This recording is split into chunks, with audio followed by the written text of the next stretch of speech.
तो स्टूडेंट्स अब हम इस चैप्टर में आगे पढ़ते हैं। बहुत इंपॉर्टेंट रिएक्शंस जो पेपर में आने के जिनके बहुत ज़्यादा चांसेस होते हैं। तो उन रिएक्शंस का नाम है एक्सोथर्मिक रिएक्शन और एंडोथर्मिक रिएक्शन। तो ये जो रिएक्शंस होती हैं ये बहुत इंपॉर्टेंट होती है, पेपर में आने के इनके बहुत ही ज़्यादा चांसेस होते हैं, तो इनको हम पढ़ते हैं। तो सबसे पहली जो रिएक्शन है उसका नाम है एक्सोथर्मिक रिएक्शन, उसको पढ़ेंगे, फिर पढ़ेंगे एंडोथर्मिक रिएक्शन। तो स्टार्ट करते हैं एक्सोथर्मिक रिएक्शन को। तो एक्सोथर्मिक रिएक्शन वो रिएक्शन होती है जिसमें जब भी रिएक्टेंट से प्रोडक्ट बनेगा तो प्रोडक्ट के बनने के साथ साथ हीट भी रिलीज होगी, उसको कहते हैं एक्सोथर्मिक रिएक्शन। यानी कि कोई भी रिएक्शन जिसमें जब भी रिएक्टेंट जब प्रोडक्ट बना रहा है यानी कि रिएक्टेंट से प्रोडक्ट बन रहा है तो प्रोडक्ट के बनने के साथ साथ हीट भी साथ में रिलीज होती है, उसी रिएक्शन को कहते हैं एक्सोथर्मिक रिएक्शन। अब मैं आपको इसके एग्जांपल के द्वारा बताता हूँ। जैसे कि भाई हम कोयले को जला रहे हैं, तो कोयला जब जलेगा तो कोयले से क्या निकलेगा, कार्बन डाइऑक्साइड गैस निकलेगी और साथ में निकलेगी हीट। तो ये एक एक्सोथर्मिक रिएक्शन हो गई। उसके अलावा आप कुछ और ले सकते हैं, जैसे कि हम अपने घर में गैस सिलेंडर में जो गैस जलाते हैं उसको भी अगर हम जलाएंगे तो वो जब जलती है तो उसमें से कार्बन डाइऑक्साइड गैस निकलती है और आपकी क्या निकलती है, साथ में हीट निकलती है। तो कोई भी रिएक्शन जिसमें जब भी रिएक्टेंट से प्रोडक्ट बनता है तो साथ में हमारे हीट रिलीज होती है, उसी को कहते हैं एक्सोथर्मिक रिएक्शन। अब आती है इसकी डेफिनेशन क्या है। तो देखिए एक्सोथर्मिक रिएक्शन, एक्सोथर्मिक रिएक्शन की डेफिनेशन क्या है। Reactions in which heat is release with formation of product, यानी कि वो रिएक्शन जिसमें हीट रिलीज होती है प्रोडक्ट के फॉर्मेशन के साथ, आर कॉल्ड एक्सोथर्मिक रिएक्शन, उनको कहते हैं एक्सोथर्मिक रिएक्शन। एग्जाम्पल क्या है, जैसे फर्स्ट एग्जाम्पल इसका बर्निंग ऑफ नेचुरल गैस, यानी कि नेचुरल गैस जो हम उसको जलाते हैं उसको अगर हम जलाएंगे, जैसे हमारा जो नेचुरल गैस का फॉर्मूला है CH4, इसको मीथेन भी कहते हैं नेचुरल गैस को। तो जब हम इसको जला रहे हैं तो ये कोई भी चीज़ जब भी जलती है तो वो ऑक्सीजन के साथ रिएक्शन करती है, बिना ऑक्सीजन के कोई भी चीज़ नहीं जल सकती। आपने देखा होगा अगर आग जल रही है और अगर हम वहाँ से ऑक्सीजन को हटा देंगे तो वो जल नहीं जलेगी, क्योंकि कोई भी जो चीज़ होती है वो ऑक्सीजन गैस के बिना नहीं जल सकती। तो यहाँ पे मीथेन जब हमारी गैस जल रही है यानी कि नेचुरल गैस जब जल रही है ऑक्सीजन के साथ, तो प्रोडक्ट में क्या बन रहा है, कार्बन डाइऑक्साइड बन रहा है, साथ में वाटर बन रहा है गैस के फॉर्म में, और यहाँ बन रहा है हीट। तो ये जो रिएक्शन है इसमें प्रोडक्ट में हमारा हीट भी रिलीज हो रहा है, इसी वजह से ये एग्जाम्पल है एक्सोथर्मिक रिएक्शन का। उसके बाद दूसरा एग्जाम्पल देखिए, बर्निंग ऑफ कोल। तो कोयला जो है, कोल को कोयला कहते हैं। अब आते हैं आगे। तो जब हम कोल को जला रहे हैं तो उसमें भी हीट रिलीज होगी, तो इसकी रिएक्शन देखिए देख लीजिए। जैसे यहाँ सी है, कभी भी अगर सिंगल में सी लिख करके दिखा रखा है इसका मतलब है कि वो कोल है यानी कि वो कोयला है। तो सी है कौन सी फॉर्म में, सॉलिड फॉर्म में, यानी कि कोयला जो है हमारा सॉलिड फॉर्म में है। और उसको जब हमने जलाया तो उनने ऑक्सीजन से रिएक्शन करा और वो फिर आगे जाकर जलने के बाद जो प्रोडक्ट बनता है तो क्या बनता है, कार्बन डाइऑक्साइड गैस बनती है और साथ में निकलती है हीट। तो ये भी एग्जाम्पल किसका हो गया, एक्सोथर्मिक रिएक्शन का। उसके बाद तीसरा एग्जाम्पल है जो आपने देखा सुना होगा उसके बारे में, एक होता है हमारा रेस्पिरेशन। रेस्पिरेशन आपको पता होगा, नॉर्मली जो बच्चे होते हैं उनको ये पता होता है कि भाई रेस्पिरेशन में क्या होता है कि ऑक्सीजन गैस को लेते हैं और कार्बन डाइऑक्साइड को छोड़ते हैं, लेकिन ऐसा नहीं है।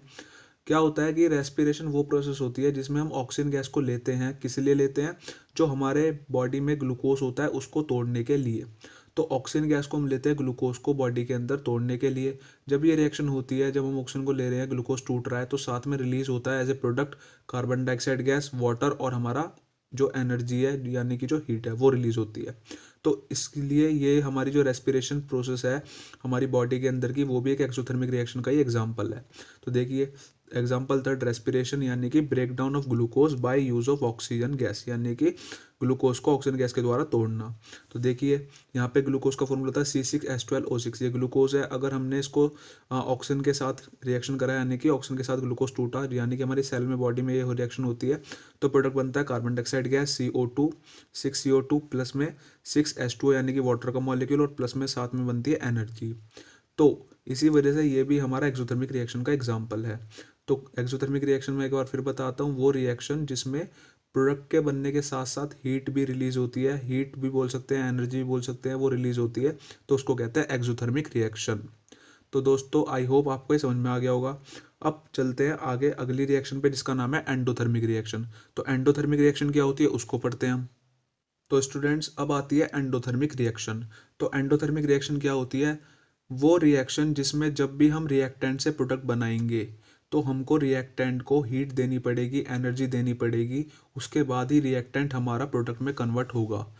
यानी कि जब भी हमें रिएक्टेंट से प्रोडक्ट बनाना है तो रिएक्टेंट को एनर्जी हीट देनी पड़ेगी, उसके बाद ही रिएक्टेंट हमारा प्रोडक्ट में कन्वर्ट होगा, और उसी रिएक्शन को कहते हैं एंडोथर्मिक रिएक्शन। जैसे एग्जांपल मैं आपको बताता हूँ, अगर मेरे को खाने को पकाना है, जैसे चाय देख लीजिए, चाय को जैसे हम बनाते हैं, तो अगर हमें चाय बनानी है तो हमें बेसिकली क्या करना पड़ेगा, सब चीज़ों को मिला करके उसको गर्म हीट करना पड़ेगा, तभी हमें टी मिलेगी, जब भी चाय मिलेगी, वरना नहीं मिलेगी। तो ये एक एंडोथर्मिक रिएक्शन का एग्जांपल हो सकता है। उसके अलावा जैसे आपने देखा है कि पानी है, पानी को अगर हमें बॉयल करना हो, अगर पानी को उबालना हो, तो उसको उबालने के लिए भी हीट करना पड़ता है, तो वो एनर्जी हीट को ले रहा है, तभी तो वो हमें गर्म पानी मिल रहा है उससे। तो ये भी एंडोथर्मिक रिएक्शन का एग्जांपल है। उसके अलावा आप देख सकते हैं जैसे मेटल है, कोई भी धातु है, कोई भी मेटल है, अगर हम उसको पिघलाएंगे तो हमें उसे गर्म करना पड़ेगा, गर्म होने के बाद ही वो पिघलेगा। तो अगर वो सॉलिड से लिक्विड में स्टेट में गया तो हमको क्या करना पड़ा, हमको हीट देनी पड़ी, तो तभी हमारा सॉलिड किस में कन्वर्ट हुआ है, हमारा लिक्विड में, यानी कि सॉलिड मेटल लिक्विड मेटल में कन्वर्ट हो गया बाय यूज ऑफ हीट। तो कोई भी रिएक्शन जिसमें जब भी रिएक्टेंट को हमें प्रोडक्ट में बनाना है तो हमें रिएक्टेंट को एनर्जी या हीट देनी पड़ेगी, तभी वो रिएक्टेंट प्रोडक्ट में कन्वर्ट होगा। उसी रिएक्शन को कहते हैं एंडोथर्मिक रिएक्शन। अब आती है इसकी डेफिनेशन क्या है। तो एंडोथर्मिक रिएक्शन, इसकी डेफिनेशन क्या है, रिएक्शन इन विच हीट या एनर्जी इज एब्जॉर्ब्ड या यूज, एब्जॉर्ब होगी और या यूज होगी बाय रिएक्टेंट, रिएक्टेंट उसको एब्जॉर्ब या यूज करेगा टू फॉर्मेशन ऑफ प्रोडक्ट, किसके लिए, प्रोडक्ट के फॉर्मेशन के लिए, आर कॉल्ड एंडोथर्मिक रिएक्शन, उनको कहते हैं एंडोथर्मिक रिएक्शन। एग्जांपल पहला देखिए, बॉइलिंग ऑफ वाटर, अगर मैं पानी को उबालना है, जैसे पानी यहाँ पे H2O लिक्विड फॉर्म में है, और उसको अगर मैंने हीट करा, गर्म करा, तो वो किस में चला जाएगा, गर्म होकर के गैस की फॉर्म में कन्वर्ट हो सकता है। तो ये हमारा कौन सा रिएक्शन है, एंडोथर्मिक। दूसरा देखिए, कुकिंग ऑफ फूड, अगर आप खाने को पकाते हैं, तो कोई भी खाना पका रहे हैं, कुछ भी कर रहे हैं, तो हमें उसे गर्म करना पड़ेगा, तभी वो हमारा पकेगा आगे जाके। तो ये भी एंडोथर्मिक में एग्जाम्पल में रिएक्शन में आता है। अब आता है तीसरा एग्जाम्पल, तो मेल्टिंग ऑफ मेटल्स, यानी कि कोई भी धातु, मेटल जैसे आयरन, कॉपर, कुछ भी, अगर हम उसे मेल्ट करना है, उसको पिघलाना है, तो हमको उसे हीट करना पड़ेगा, एनर्जी उसको देनी पड़ेगी, तभी वो होगा। तो ये भी एंडोथर्मिक रिएक्शन का एग्जांपल आता है। और जो सबसे इंपॉर्टेंट एग्जांपल है एंडोथर्मिक रिएक्शन का, वो है फोटोसिंथेसिस। देखिए, फोटोसिंथेसिस रिएक्शन के बारे में आपको थोड़ा बहुत तो पता होगा कि भाई जो प्लांट्स होते हैं वो अपना फूड खुद बनाते हैं by use of sunlight in presence of chlorophyll, जो उनका ग्रीन पिगमेंट होता है, और वाटर और कार्बन डाइऑक्साइड को लेकर के वो अपना फूड बनाते हैं, जो कि होता है उनका ग्लूकोज, और साथ में रिलीज होती है ऑक्सीजन गैस। तो यहाँ पर जो फोटोसिंथेसिस प्रोसेस है वो किसकी वजह से हो रही है, सनलाइट की वजह से हो रही है, यानी कि जो सनलाइट की जो हमारी फोटो एनर्जी है, जो हीट एनर्जी है, वो हमारा जो प्लांट है सन से ले रहा है, लाइट में से।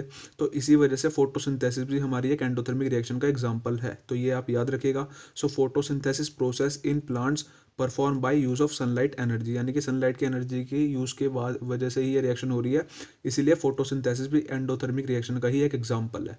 तो आई होप आपको ये समझ में आ गया होगा। अब चलते हैं इस चैप्टर में आगे। तो स्टूडेंट्स, अब इस चैप्टर में आगे आता है टाइप्स ऑफ केमिकल रिएक्शन, यानी कि केमिकल रिएक्शन के क्या टाइप्स होते हैं, उसको हमको इस चैप्टर में पढ़ना है। और ये जो हम पढ़ेंगे अब इसमें से, चैप्टर में से, ये टाइप्स ऑफ केमिकल रिएक्शन, ये पक्का पेपर में से एक ना एक कोई रिएक्शन आती है, तो इसको ध्यान से फोकस करके पढ़िएगा। तो टाइप्स ऑफ केमिकल रिएक्शन, तो केमिकल रिएक्शन के टाइप्स कितने प्रकार की होती है, तो 4 प्रकार की होती है। कौन कौन सी, पहली कॉम्बिनेशन रिएक्शन, जिसका दूसरा नाम है सिंथेसिस रिएक्शन। सेकंड आती है डीकम्पोजिशन रिएक्शन। तीसरी आती है डिस्प्लेसमेंट रिएक्शन। चौथी आती है डबल डिस्प्लेसमेंट रिएक्शन। तो केमिकल रिएक्शन के 4 टाइप्स होते हैं, और इन चारों टाइप में से कोई ना कोई एक रिएक्शन आपकी पक्का पेपर में आनी होगी इस चैप्टर में से। तो इसलिए चारों केमिकल रिएक्शन को अच्छे से आप समझ के पढ़िएगा। तो पहली केमिकल रिएक्शन है जिसका नाम क्या है, कॉम्बिनेशन रिएक्शन, या इसका एक और नाम होता है कंपोजिशन रिएक्शन, और एक और नाम होता है सिंथेसिस रिएक्शन। आपकी बुक में मेनली कॉम्बिनेशन रिएक्शन इसका नाम दे रखा होगा। तो अब आता है इसका मतलब क्या है। तो आपको थोड़ा बहुत पता होगा कि भाई कॉम्बिनेशन का मतलब होता है जुड़ना या मिलना।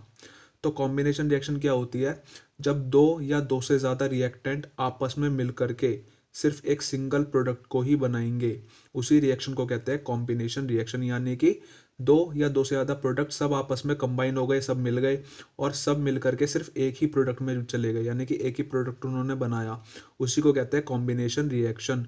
तो इसकी डेफिनेशन क्या है, ए रिएक्शन इन विच टू और मोर, यानी कि दो या दो से ज़्यादा रिएक्टेंट्स कंबाइन माने जुड़ गए, to form a single product, और मिलके उन्होंने एक सिंगल प्रोडक्ट को बनाया, आर कॉल्ड कॉम्बिनेशन रिएक्शन, उसको कहते हैं कॉम्बिनेशन रिएक्शन।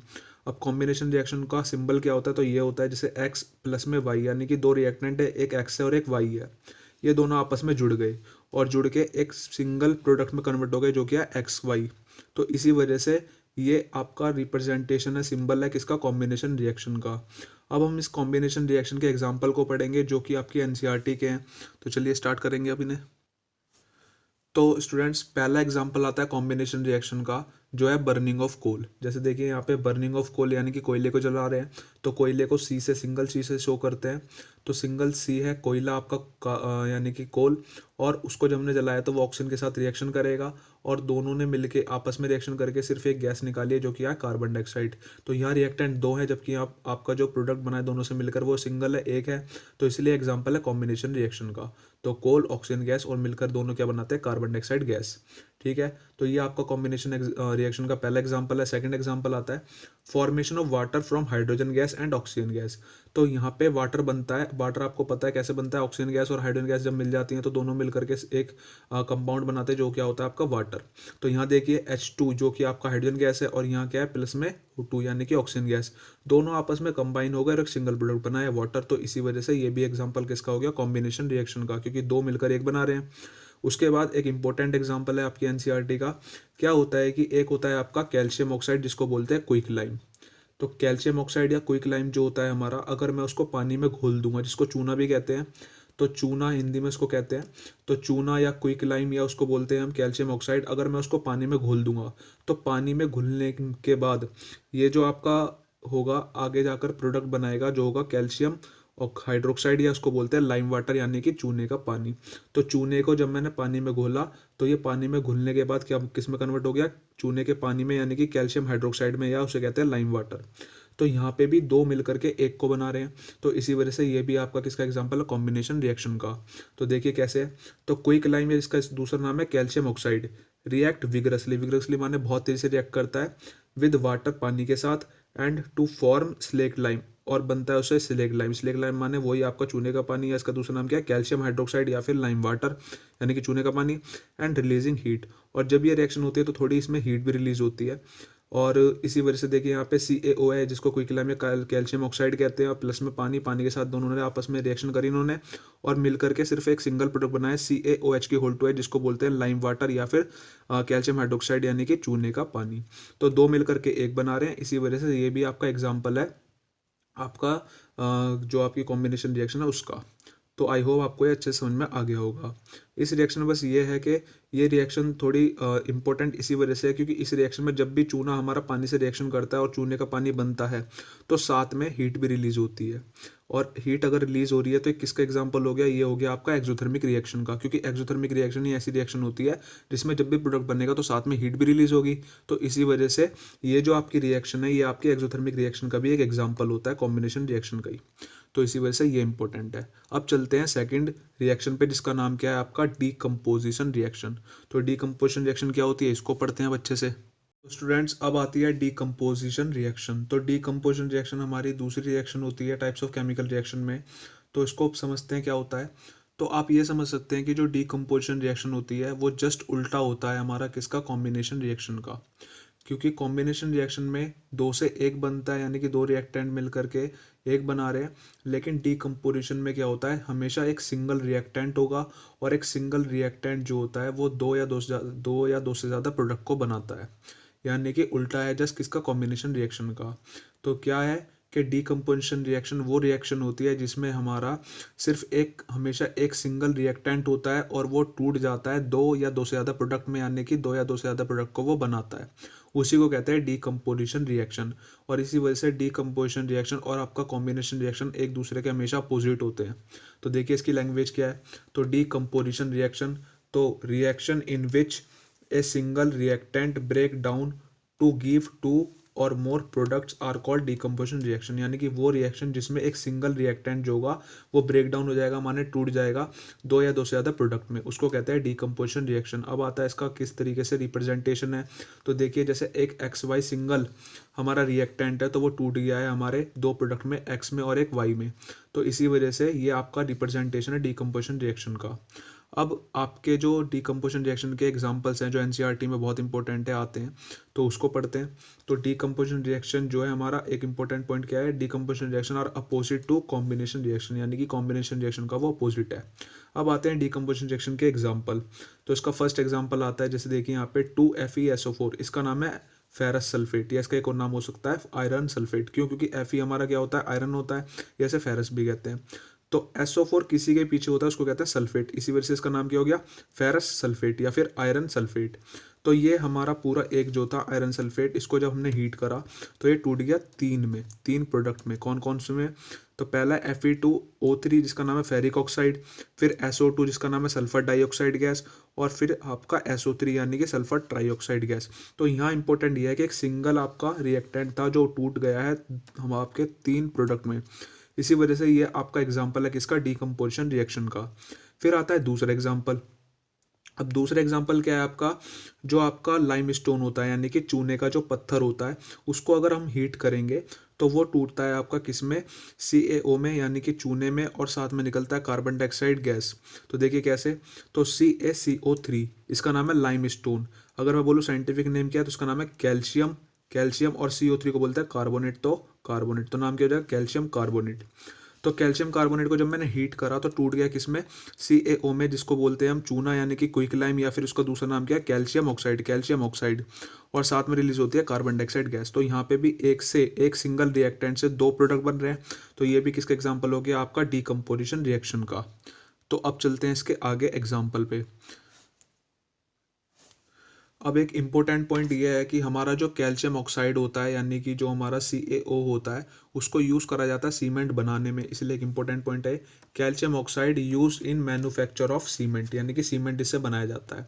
उसके बाद तीसरा एग्जाम्पल आता है आपका डीकम्पोजिशन रिएक्शन का, जो कि देखिए ये रहा 2Pb ब्रैकेट में NO3 की होल ट्वाइस, इसको बोलते हैं लेड, और NO3 को कहते हैं नाइट्रेट, तो नाम हो जाएगा लेड नाइट्रेट। लेड नाइट्रेट हमारा सॉलिड फॉर्म में है। जब मैंने उसको हीट करा, गर्म करा, तो वो टूट गया तीन आपके अलग अलग प्रोडक्ट्स में, जो कि आपका क्या है? PbO, इसका नाम है लेड ऑक्साइड, और इसका नाम है नाइट्रोजन डाइऑक्साइड गैस, और इसका नाम है ऑक्सीजन गैस। तो यहाँ पे आपका लेड नाइट्रेट जो है वो ब्रेक डाउन हो गया आपका 3 अलग अलग प्रोडक्ट में। तो एक सिंगल रिएक्टेंट ब्रेक डाउन हो गया 3 अलग अलग प्रोडक्ट में। इसी वजह से ये भी किसका एग्जाम्पल हो गया? आपका डीकम्पोजिशन रिएक्शन का। So in this decomposition reaction brown fumes of nitrogen dioxide gas are emit, यानी कि जब भी ये वाली जो रिएक्शन होती है हमारी, ये जब भी परफॉर्म होगी तो इसमें ब्राउन फ्यूम्स निकलती हैं, यानी कि जो भूरा है वो एक भूरा सा धुआं निकलता है। और ये भूरा धुआं कौन सी गैस का होता है? नाइट्रोजन डाइऑक्साइड गैस का होता है। तो इसमें से ये पूछ लिया जाता है कि एक रिएक्शन हो रही है, उसमें ब्राउन फ्यूम्स निकल रही है, किसकी निकल रही है? तो आपको हमेशा लिख के आना है कि वो किसकी निकलती है? नाइट्रोजन डाइऑक्साइड गैस की निकलती है, NO2 की निकलती है। तो अब इसका अगला एक जो इंपॉर्टेंट पॉइंट है वो क्या है? If decomposition reaction perform by use of heat. देखिए अभी हमने जो इसके एग्जांपल पढ़े, जैसे ये पढ़ा, इसमें भी आपको देखा आपने कि लेड नाइट्रेट आपका टूटा 3 अलग अलग प्रोडक्ट में, किसके द्वारा? हीट के द्वारा। हीट का यूज करा तभी तो ये हुआ, और उससे पहले भी ऐसा ही हुआ था, हीट का यूज हुआ तभी आपका जो रिएक्टेंट है वो टूटा है प्रोडक्ट में। तो अगर कभी भी डीकम्पोजिशन रिएक्शन आपकी हीट की वजह से होती है, यानी कि हीट के यूज की वजह से रिएक्टेंट टूटता है 2 या 2 से ज़्यादा प्रोडक्ट में, तो उस डीकम्पोजिशन रिएक्शन को हम दूसरे नाम से भी बोल सकते हैं, और वो नाम है उसका थर्मल डीकम्पोजिशन रिएक्शन, क्योंकि वो हीट की वजह से हो रहा है, हीट को कहते हैं thermal. So if decomposition reaction perform by use of heat, यानी कि वो कैरिड आउट हो रही है, परफॉर्म हो रही है हीट की वजह के यूज के वजह से, so it is also called thermal decomposition reaction. तो उसको क्या कह सकते हैं हम? थर्मल डीकम्पोजिशन रिएक्शन कह सकते हैं। आई होप आपको ये समझ में आ गया होगा। अब एक इसका फोर्थ एग्जाम्पल आता है। फोर्थ एग्जाम्पल क्या है कि वाइट सिल्वर क्लोराइड। एक आपका सिल्वर क्लोराइड होता है, सिल्वर क्लोराइड को कहते हैं AgCl, तो इसका कलर होता है वाइट। तो अगर हम AgCl वाइट सिल्वर क्लोराइड को अगर हम सनलाइट में रख देते हैं, तो सनलाइट में रखने की वजह से इसका जो कलर होता है वाइट सिल्वर क्लोराइड का, वो वाइट से ना होकर के चेंज हो जाता है किसमें? ग्रे कलर में। और ये जो रिएक्शन होती है हमारी सनलाइट की प्रेजेंस में होती है, और ये होती किस वजह से? तो ये पढ़ेंगे। तो देखिए white silver chloride change in grey colour, यानी कि वो ग्रे कलर में बदल गया in present of sunlight, sunlight के प्रेजेंट में, due to decomposition of silver chloride into silver and chlorine gas. क्यों हुआ ये? क्योंकि सिल्वर क्लोराइड किस में टूट गया? सिल्वर में, और आपका क्लोरीन गैस में। तो इसकी इक्वेशन, केमिकल इक्वेशन ये रही। तो 2AgCl है, ये आपका है सिल्वर क्लोराइड। Ag सिल्वर को कहते हैं, Cl क्लोरीन को कहते हैं, तो नाम मिलके बनता है सिल्वर क्लोराइड। ये अगर जब मैंने इसको सनलाइट में रखा, ये वाइट कलर का था, तो ये टूट गया किसमें? Ag यानी कि सिल्वर में सिंगल, और आपका Cl2 यानी कि क्लोरीन गैस में। और ये जो रिएक्शन हुई है हमारी, इसी वजह से इसका जो कलर था वाइट सिल्वर क्लोराइड का, वो हमारा किस में हो गया? आपका ग्रे कलर में हो गया, क्योंकि ये आपका यहाँ पे डीकम्पोजिशन रिएक्शन हो गया था इसी वजह से। अब इसमें एक इंपॉर्टेंट पॉइंट ये है कि एक और ऐसी कंपाउंड होता है जिसका नाम है आपका सिल्वर ब्रोमाइड। सिल्वर ब्रोमाइड जो होता है उसको कहते हैं AgBr। तो यहाँ देखिए AgBr है। अगर मैं AgBr भी वाइट कलर का ही होता है, और उसको भी अगर मैं सनलाइट में ही रखूंगा, तो वहाँ पे भी ऐसे ही होगा कि AgBr टूट जाएगा, Ag में अलग और Br में अलग। तो यहाँ भी डीकम्पोजिशन रिएक्शन हो गई, यहाँ पे भी एक सिंगल रिएक्टेंट से दो अलग अलग प्रोडक्ट बन गए। तो ये रिएक्शन जस्ट ऊपर वाले की तरह ही, तो इसलिए लिख रखा है silver bromide also behave like this reaction, यानी कि ये जो रिएक्शन थी इसी की तरह ये बिहेव कर रहा है हमारा सिल्वर ब्रोमाइड भी सिल्वर क्लोराइड की तरह। तो ये उसकी इक्वेशन लिखवा दी है। अब आता है कि इन रिएक्शनों को कहाँ यूज़ करते हैं, ये दोनों रिएक्शन जो आपके डीकम्पोजिशन वाले जो सनलाइट की वजह से हो रही है। So this reaction used in black and white photography. Black and the white photography, ये हमारी रिएक्शंस होती हैं, आगे जाके आप हायर क्लासेस में इसको पढ़ेंगे अच्छे से। तो इन रिएक्शनों को उसमें यूज़ करते हैं। तो लेकिन इंपॉर्टेंट ये है कि ये भी हमारा एग्जाम्पल किसका है, डीकम्पोजिशन रिएक्शन का एग्जाम्पल है। और इसमें एक चीज़ और है कि ये जो हमारी रिएक्शन है किसकी वजह से हो रही है, सनलाइट के यूज़ की वजह से। तो देखिए यहाँ पे जो सिल्वर क्लोराइड था हमारा वो टूट गया सिल्वर में और क्लोरीन में बाय यूज़ ऑफ सनलाइट। तो अगर कोई भी डीकम्पोजिशन रिएक्शन अगर हमारी सनलाइट की वजह से हो रही है, सनलाइट के यूज़ की वजह से हो रही है, तो उस डीकम्पोजिशन रिएक्शन का दूसरा नाम हो जाएगा फोटो डीकम्पोजिशन रिएक्शन। जैसे अगर हीट की वजह से हो रहा था तो हमने उसका दूसरा नाम क्या रखा था, थर्मल डीकम्पोजिशन रिएक्शन, ऐसे इसका नाम हो जाएगा फोटो डीकम्पोजिशन रिएक्शन। तो देखिए आगे इसका पॉइंट क्या है। तो देखिए if decomposition reaction perform in presence of the sunlight, यानी कि अगर डीकम्पोजिशन रिएक्शन हमारी सनलाइट की प्रेजेंस की वजह से हो रही है, so it is also called the photo decomposition reaction. तो उसको हम फोटो डीकम्पोजिशन रिएक्शन भी हम कह सकते हैं। अब हम पढ़ेंगे टाइप्स ऑफ केमिकल रिएक्शन में अगली रिएक्शन। फ्रेंड्स अब हम पढ़ेंगे डिस्प्लेसमेंट रिएक्शन। तो डिस्प्लेसमेंट रिएक्शन होती क्या है, मैं आपको समझाता हूँ अच्छे से। तो डिस्प्लेसमेंट रिएक्शन में क्या होता है, इसका डिस्प्लेसमेंट का मतलब होता है किसी चीज़ को उस जगह से हटा देना, यानी कि रिमूव कर देना, उसको हटा देना, डिस्प्लेसमेंट उसका कर देना, उसको कहते हैं डिस्प्लेसमेंट। तो डिस्प्लेसमेंट रिएक्शन वो रिएक्शन होती है जिसमें क्या होता है कि एक हाईली रिएक्टिव एलिमेंट एक लीस्ट रिएक्टिव यानी कि लो रिएक्टिव एलिमेंट को उसके कंपाउंड में से हटा देता है, यानी कि उसको डिस्प्लेस कर देता है और नया प्रोडक्ट बनता है। तो उसको कहते हैं डिस्प्लेसमेंट रिएक्शन। यानी कि दोबारा मैं आपको बताता हूँ कि डिस्प्लेसमेंट रिएक्शन वो रिएक्शन होती है जिसमें एक हाईली रिएक्टिव एलिमेंट वो लो रिएक्टिव एलिमेंट को उसके कंपाउंड से हटा देगा और उसकी जगह ले लेगा और फिर नया प्रोडक्ट ये बनेगा हमारा, इसी को कहते हैं डिस्प्लेसमेंट रिएक्शन। जैसे कि भाई आप हैं, आप एक चेयर पे बैठे हैं, तो अगर आपको हटा करके कोई एक दूसरा ताकतवर इंसान आया और उसने आपको हटा कर दिया और आप खुद चेयर पे आपकी बैठ गया, तो उसने आपको क्या कर दिया, डिस्प्लेस कर दिया, हटा दिया। तो ये आप उसको इस तरीके से रिलेटेबल कर सकते हैं। अब आती है इसकी डेफिनेशन क्या है डिस्प्लेसमेंट रिएक्शन की। सो डिस्प्लेसमेंट रिएक्शन कौन सी रिएक्शन होती है, ए reaction in which highly reactive element displace least reactive element from its compound, यानी कि एक highly reactive element least reactive element को उसके कंपाउंड से डिस्प्लेस कर देता है, माने रिमूव कर देता है, मतलब हटा देता है। तो इस कॉल्ड डिस्प्लेसमेंट रिएक्शन, उसको डिस्प्लेसमेंट रिएक्शन कहते हैं। अब आप इसको इसके एग्जांपल से और अच्छे से समझेंगे। तो जैसे एग्जांपल फर्स्ट देखिए, यहाँ पे क्या है एफ ई बोले तो आयरन यानी कि लोहा, और इसको हमने क्या है यहाँ पे ये एक आपका आयरन है सिंगल, और यहाँ पे क्या है CuSO4। तो यहाँ पे कुल मिलाकर के दो रिएक्टेंट है। तो क्या होता है, प्रोडक्ट क्या बनता है, FeSO4 प्लस में Cu बनता है। तो हुआ क्या, Fe ने Cu को उसकी जगह से हटा दिया, यानी कि उसको डिस्प्लेस कर दिया। तो Fe Cu को हटा के चिपक गया यहाँ पे SO4 के साथ, तो क्या बन गया FeSO4, और Cu जो था अब वो अकेला हो गया। जैसे पहले आयरन अकेला था, अब Cu अकेला हो गया। तो क्या हुआ, रिएक्टेंट में एक हाईली रिएक्टिव एलिमेंट ने लो रिएक्टिव एलिमेंट जो कि यहाँ पे कॉपर है लो रिएक्टिव, और हाईली रिएक्टिव यहाँ पे आयरन है, तो आयरन ने कॉपर को हटाया और हटा करके खुद उसकी जगह SO4 के साथ चिपक गया और कॉपर हो गया अलग। तो इसी को कहते हैं डिस्प्लेसमेंट रिएक्शन। अब इसका दूसरा एग्जांपल देख लीजिए। जैसे यहाँ पे Zn है, Zn बोलते हैं जिंक को, जिंक एक मेटल होता है और दोबारा से वही कंपाउंड है CuSO4 यानी कि कॉपर सल्फेट। अब कॉपर सल्फेट जो है हमारा, जब Zn ने जिंक ने से रिएक्शन करा तो Zn ने जो जिंक है आपका वो हाईली रिएक्टिव होता है और कॉपर लो रिएक्टिव है, तो जिंक ने कॉपर को उसके SO4 से अलग कर दिया और खुद जा करके उसकी जगह चिपक गया। तो देखिए Zn ने Cu को उसकी जगह से हटाया और SO4 के साथ खुद चिपक गया, तो क्या बन गया, अब यहाँ पे ZnSO4 और Cu जो था यहाँ से हटा वो अलग हो गया बिल्कुल। तो पहले Zn अलग था, अब Cu अलग हो गया, और यहाँ पे Cu की जगह Zn आ गया, तो ZnSO4 बन गया। तो यहाँ पे भी क्या हो गया, डिस्प्लेसमेंट हो गया, जो जिंक है उसने कॉपर को उसके SO4 से डिस्प्लेस कर दिया। अब आता है तीसरा एग्जांपल, यहाँ पे Pb है, Pb को कहते हैं लेड। अब लेड जो Pb है आपका, उसको हमने क्या करा, किसके साथ रखा है, CuCl2, इसका नाम है कॉपर क्लोराइड। Cu को कॉपर कहते हैं और यहाँ क्लोराइड है। तो लेड भी हाईली रिएक्टिव होता है किसके कंपेयर में, कॉपर के।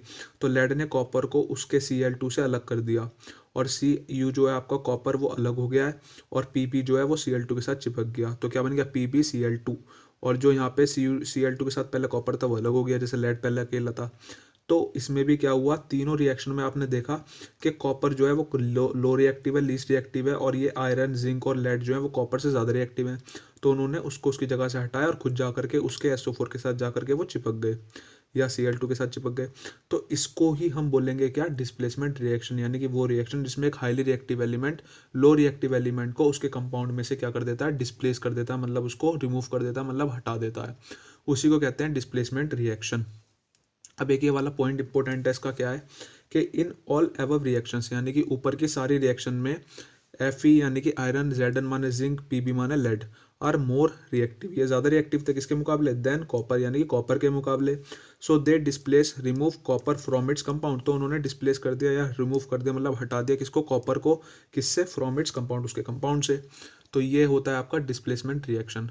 अब आते हैं अगली फोर्थ रिएक्शन पे, जिसका नाम है डबल डिस्प्लेसमेंट रिएक्शन, और ये आपका टाइप्स ऑफ केमिकल रिएक्शन में लास्ट रिएक्शन है।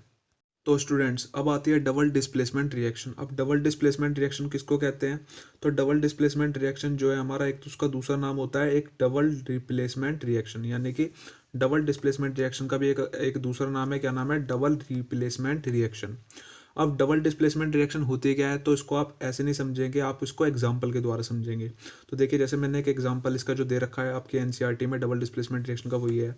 तो यहाँ पे आपके दो कंपाउंड है, Na2SO4 है और दूसरा कंपाउंड है BaCl2, दोनों एरो से पहले, यानी कि दोनों रिएक्टेंट है। अब क्या हुआ कि Na2 जो है आपका, उसने क्या करा, BaCl2 में से Ba को हटा दिया, यानी कि उसको डिस्प्लेस कर दिया, उसको हटा दिया, और खुद जा करके Cl2 के साथ जुड़ गया, यानी कि Na2 ने क्या करा, Ba को हटाया और खुद Cl2 के साथ जुड़ गया। अब जो Ba था वो अकेला हो गया, और Ba ने फिर क्या करा, वो जा करके SO4 के साथ चिपक गया, क्योंकि SO4 अब खाली हो गया, क्योंकि Na2 तो उससे SO4 से हट के Cl2 के साथ जुड़ गया, तो Ba ने क्या करा, वो SO4 के साथ जुड़ गया, और फिर इसीलिए प्रोडक्ट क्या बन गए, पहले था BaCl2 तो बन गया BaSO4, और NaSO4 था तो अब क्या बन गया, NaCl। तो अब आपको समझ में आ गया होगा। तो डबल डिस्प्लेसमेंट रिएक्शन वो रिएक्शन होती है जिसमें एक्सचेंज होता है आयंस का। आयंस बोले तो नेगेटिव और पॉजिटिव जो हमारे चार्ज पार्टिकल्स होते हैं मेटल के, उनका एक्सचेंज होता है यहाँ पे, उसी को हम कहते हैं डबल डिस्प्लेसमेंट रिएक्शन। तो इसकी लैंग्वेज क्या है, डबल डिस्प्लेसमेंट रिएक्शन, या क्या नाम है, डबल रिप्लेसमेंट रिएक्शन। तो इसकी डेफिनेशन क्या है, रिएक्शन इन विच, वो रिएक्शन जिसके अंदर there is exchange of ions between two reactants, यानी कि दो रिएक्टेंट के बीच में एक्सचेंज हो रहा है आयंस का, ठीक है, and make the two new products, और दो नए अलग प्रोडक्ट बन जाते हैं, are called double displacement reaction. उसी को हम क्या कहते हैं, डबल डिस्प्लेसमेंट रिएक्शन। तो यहाँ पे Na2 ने Ba को हटा करके खुद Cl2 के साथ जुड़ गया तो बन गया NaCl, और फिर Ba जो था वो SO4 के साथ जुड़ गया तो बन गया BaSO4। तो इसी को कहते हैं हम डबल डिस्प्लेसमेंट रिएक्शन। तो अब देखिए एक इंपॉर्टेंट पॉइंट क्या आएगा इस रिएक्शन में, ये जो डबल डिस्प्लेसमेंट रिएक्शन का आपको एग्जांपल दे रखा है एनसीईआरटी में, इस रिएक्शन में इस ये जो हमारी केमिकल इक्वेशन है, इसमें जो ये BaSO4 है, तो ये जो BaSO4 है इसको बोलते हैं बेरियम सल्फेट, क्योंकि SO4 जिसके पीछे होता है वो सल्फेट होता है, Ba को कहते हैं बैरियम, तो बैरियम सल्फेट। तो बैरियम सल्फेट जो है हमारा इस रिएक्शन के अंदर जब ये होती है प्रोसेस, ये रिएक्शन जब होती है, तो बैरियम सल्फेट जो है हमारा वो वाटर में सोल्यूबल नहीं होता, यानी कि पानी में अगर मैं इसको बैरियम सल्फेट को घोलूंगा तो ये नहीं घुलता। और अगर कोई भी रिएक्शन जिसके अंदर कोई ऐसा प्रोडक्ट बने जो वाटर में डिजोल्व नहीं होता, वाटर में घुलता नहीं है, पानी में मिलता नहीं है, तो उसको हम कहते हैं प्रेसिपिटेट। क्या कहते हैं, प्रेसिपिटेट, याद रखना। और उस रिएक्शन को कहते हैं हम प्रेसिपिटेशन रिएक्शन। तो देखिए क्या है, इन एबव केमिकल इक्वेशन, यानी कि इस केमिकल इक्वेशन में ए वाइट इंसॉल्युबल सब्सटेंस, एक वाइट कलर का इंसॉल्युबल सब्सटेंस बनता है, या जो कौन है आपका BaSO4 है, बेरियम सल्फेट है। तो उसको हम क्या कहेंगे यहाँ पे, अब क्योंकि वो इंसॉल्युबल है और वाइट कलर का सब्सटेंस है जो पानी में नहीं घुल रहा, इसलिए हम उसको अब क्या बोल देंगे, प्रेसिपिटेट बोलेंगे। तो are called precipitate are formed, वो बन गया। और यहाँ कौन है उसका एग्जांपल, अगर मैं बोलूँ प्रेसिपिटेट कौन है तो BaSO4 है, जो क्या है, वाइट प्रेसिपिटेट है, इंसॉल्युबल है इन द वाटर, यानी कि पानी में नहीं घुलेगा। अब इसकी एक इंपॉर्टेंट जो ये रिएक्शन है उसको हम क्या बोलेंगे, the reaction in which precipitate या इंसॉल्युबल सब्सटेंस, प्रेसिपिटेट मतलब इंसॉल्युबल सब्सटेंस, आर फॉर्म्ड, यानी कि वो रिएक्शन जिसके अंदर प्रेसिपिटेट बनता है हमारा, आर कॉल्ड प्रेसिपिटेशन रिएक्शन। उसी रिएक्शन को हम क्या कह देते हैं, प्रेसिपिटेशन रिएक्शन। तो अगर मैं बोलूँ प्रेसिपिटेशन रिएक्शन जो है उसका इक्वेशन लिख के दिखाओ या उसका एग्जांपल लिख के दिखाओ, तो आप इसी को एग्जांपल लिखेंगे। और अगर डबल डिस्प्लेसमेंट रिएक्शन है उसका एग्जांपल बोलें तो उसको भी आप यही लिखेंगे। समझ में आता है। तो ये आप याद रखिएगा कि किसी भी रिएक्शन में अगर कोई प्रोडक्ट में ऐसा प्रोडक्ट बन गया जो पानी में इंसॉल्युबल है, घुल नहीं रहा है, तो उसको कहते हैं प्रेसिपिटेट। और प्रेसिपिटेट के अलग अलग कलर हो सकते हैं, जैसे यहाँ पे तो वाइट कलर है प्रेसिपिटेट का। तो ये आप याद रखिएगा, और रिएक्शन को प्रेसिपिटेशन रिएक्शन कहेंगे, और जो नहीं घुल रहा उसे बोलेंगे प्रेसिपिटेट। तो अब चलते हैं इस चैप्टर में आगे। टाइप्स ऑफ केमिकल रिएक्शन पूरी तरह से खत्म हो गया है। आई होप आपको चारों तरह की जो केमिकल रिएक्शन थी वो आपको अच्छे से